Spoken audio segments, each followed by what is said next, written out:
So now you find us at the top of the Rangen de Thann Grand Cru. And where I'm standing right now is at the very top of this very steep Grand Cru. And you can see to my left, to the north here, the town of Thann, and behind it are the Vosges Mountains, blocking all that cold, wet wind and clouds coming in from the west, from the Atlantic. And we are fortunate enough to have climbed to the top of here to find the owner of this property, Olivier Humbrecht. Hey, Olivier. Hello.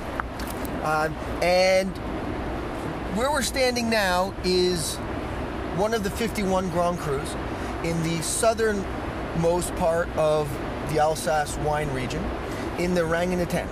Absolutely. You are at the beginning of the wine road, and being south you're higher in elevation, and where you're standing is about 400 meters high.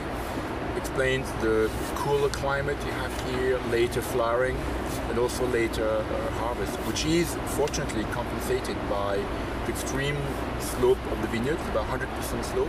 Wow. And the dark volcanic soil that gets a lot of energy from the sun. Because we're more south, which I would expect it to be warmer, but you have this cold air coming, I can feel it. But you mentioned the soil here, and the soil I know is particular, but one of the things that it's doing is it's absorbing the sunlight, and what it's doing when that gets that sunlight, it's warming up and reflecting that heat back up onto the vines. And when were the first vines here planted? We're not quite sure, but we do have vintage command that goes back to the middle of the 12th century. Wow. Middle of the 12th century. So I could tell you how the wines were in 1882, for example. Incredible. Or in 1335. Right, that's incredible. I want you just to see the soil because I think it's so special, and I'm going to try and get some here.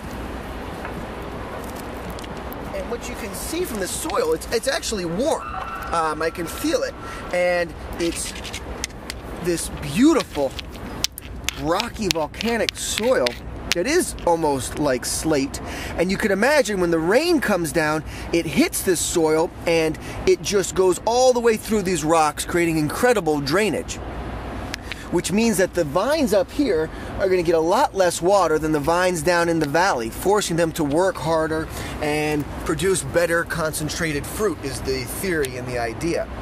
And you happen to have a glass of wine, I see, with one of the wines that comes off of this property.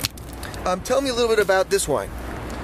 Well, the Grand Cru is a Rangen, as you mentioned, and our property within the Rangen is a clos surrounded by walls, as you can see around you. So clos means walled-in, surrounded area, yes, which you have here. It's called Clos Saint-Urbain. Saint-Urbain is the name of the chapel just behind us, and that's the name of our vineyard here. So this is Riesling Clos Saint-Urbain Grand Cru Rangen 2007. And that makes sense since there's 4 grape varietals permitted in the Grand Cru, one being Riesling. Yeah. Here the main wine is Riesling and Pinot Gris, because these are the 2 grape varieties that really show at its best the characteristic of the soil and taste you can expect in the wine. And so this soil here, it's volcanic soil, it's very steep, very cool. You harvest about 2 weeks later than you would the rest of Alsace.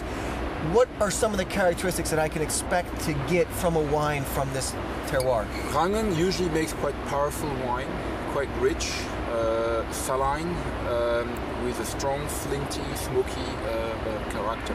It's a very, very easy Grand Cru to distinguish amongst the rest of Alsace, because it's the only place in Alsace where you find these soil characteristics.